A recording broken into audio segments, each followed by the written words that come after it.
I was a Walsh girl. Walsh all the way. Walsh, of course. Definitely Walsh. Walsh, 3rd floor, west. I was on 3 West. 3 West. Oh no, wait, is that right? 3 West. I don't know. I can't remember. Walsh 3 West, baby. East side, Walsh East. I lived in Walsh, and I probably would have lived in there all 4 years if I could. I grew really close to the girls on my floor, and it was just fun. Even the girls that I'm not close with now that I see like on campus still feel that like 3 West Walsh bond. Go Walsh. I'm a Walsh girl. Tulane. Hands down, Tulane. Tulane, hands down. No question about that. Come on. We had a lot of fun in Tulane, a lot of good memories. Freshman year was in the toolbox. We had a hell of a time. We're still talking about trying to get everybody that lived on our floor back together before we graduate and doing some of the crazy, wild things that we did in Tulane. FIFA tournaments. I lived in Tulane 1st floor, but I would have to say Tulane 2nd floor was where I was at. Because we used to play a game in Tulane called Coliseum, and we would throw frisbee golf discs down the hall at each other. And the fact that we did it completely sober probably doesn't help. Wendy Williford and I had a joke freshman year that she lived in Vera and I lived in Tulane, and the joke was that Vera was the condominiums and Tulane was the ghetto. So, You know, and I kind of think it all made all the kids in Tulane a lot tougher, and those kids that went over to Vera and had themselves a nice fancy little life in their pod style living. Tulane's like the passageway. If you can make it through Tulane, then you're set. You put a bunch of guys in one dorm, only fun things can happen. Vera, definitely. Definitely Vera. I loved Vera. I mean, Vera, represent. I lived there. It was a blast. Every single one of my roommates and everybody in the pod was really close to each other. I just had a great time in Vera. Now it was kind of crazy. I was one to want to get to bed early, and I was in the party pod, so it was a little difficult. I lived in the half pod that actually next to the laundry room, so it was a smaller hall, so there was less guys, but it definitely helped us grow and we became a lot closer. It's more of a community, I think, but you talk to people from Walsh, and they were obsessed with it. They think it was like the best year of their life. I mean, I don't really know why, but I loved the pods. Some of those guys are my best friends now, and I've lived with them for 4 years. And I wouldn't change living in Vera over anything. They will always hold in the sea. An erosion can't stop their being. Oh, no currents can defeat them. The Spring Hill education is very strong. I think that I got a better education here than I would have at a bigger school like Auburn because the teachers here know you. They are friends with me on Facebook, and if I don't show up to class, they're like, hey, you coming to class tomorrow? That'd be great. And here it's not Dr. Larvia, but just Dr. J, for example. And I feel like I've, in a way, become friends with my professors. Like, they know me, I know them. I'm very comfortable with calling them during the summertime or calling them on the weekends and asking them a question or asking them to look over a resume another time. And it just really helped me grow to have that one-on-one experience to become a professional. And it's not just a job for them, it's a vocation. You know, I can't thank them enough for everything that they've done for me. One of the teachers that has influenced me the most. Honestly, I have a handful of them. Dr. Piaski is a creative writing teacher. Dr. Dodsworth, he and I have talked a lot, and he comes on Shape and he supports me, and he's just a nice guy. Dr. Simmons. Dr. Harrison is a great teacher. She cares so much. Dr. Murray Muchnick. And then Father Borbridge, who's a theology teacher. He's a guy that makes you feel good when you're around him, and he meets you where you're at. The faculty member that has influenced me the most has to be Mr. Eads.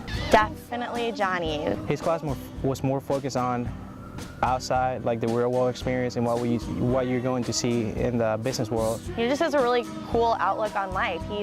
He teaches business and management classes, yet he owns a nonprofit charity that helps inner city kids.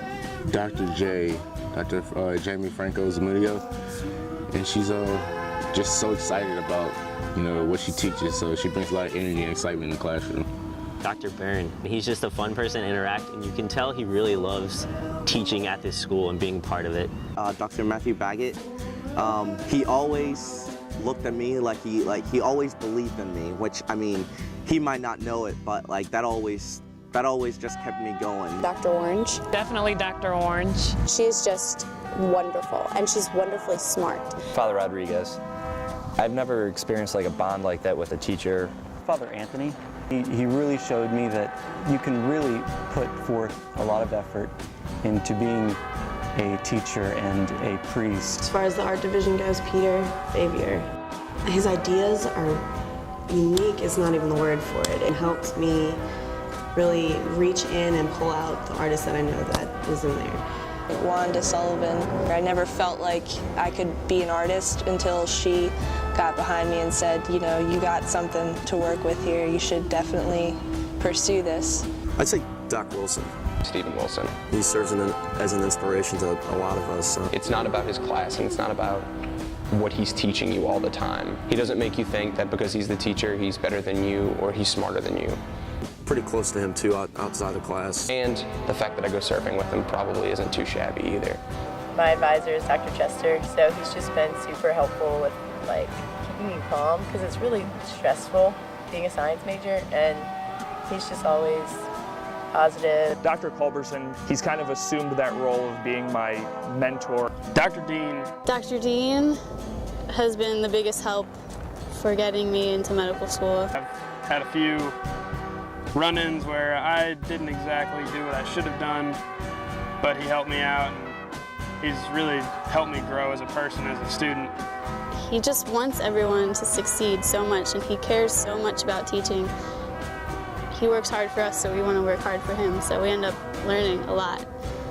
Dr. Bouchard, he kind of introduced me to this American school system. Dr. Kochmadova. Dr. Kochmadova. I really do bust it for every A I make in her class, and I work so hard for those A's, and at the end I'm just like, yes. She taught me more than just the technical part of communication, how to challenge things, how to question gender, ethics, class structure, things like that. On the whole, my favorite teacher has probably been Dr. Switzer. John Switzer.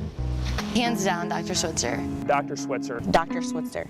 Dr. Switzer has really influenced me. I'm a theology minor, probably because of him, because I wanted to take more of his classes. I took religion and culture with him. He just has a way of teaching a class and having a relationship where you don't feel like you're going to class, you feel like you're just hanging out and talking about what's important to you. You know, everything he has to say, I'm like, I want to know more. And so I was usually like up, crouched on the desk, because I just needed to, I was like so excited to hear what he had to say next. Someone that I can talk about anything with, whether it's my religion or politics or life or food or sports or culture. And I think what he's taught me is being accepting of so many people, regardless of faith, regardless of, you know, ethnicity, background, anything. Like, he loves learning about people, and I think that he's taught me to like want to have that love. The person that he is who I would want to be. He is so full of life, so energetic, so real, and I hope one day to be as happy as he is. I will always remember this moment in class with John Switzer. He got up on his desk and he looked out at the class and he said, okay, this is what we're going to talk about today. What are you most afraid of? All of a sudden people started actually saying what they were most afraid of, and every single person in the class related what they feared most at that point in their lives. And then we were able to talk through all of it and relate it to what we were reading in theology. And I'll never forget that moment in class. He blew my mind every day. He's amazing. If you're a woman, I'd marry him.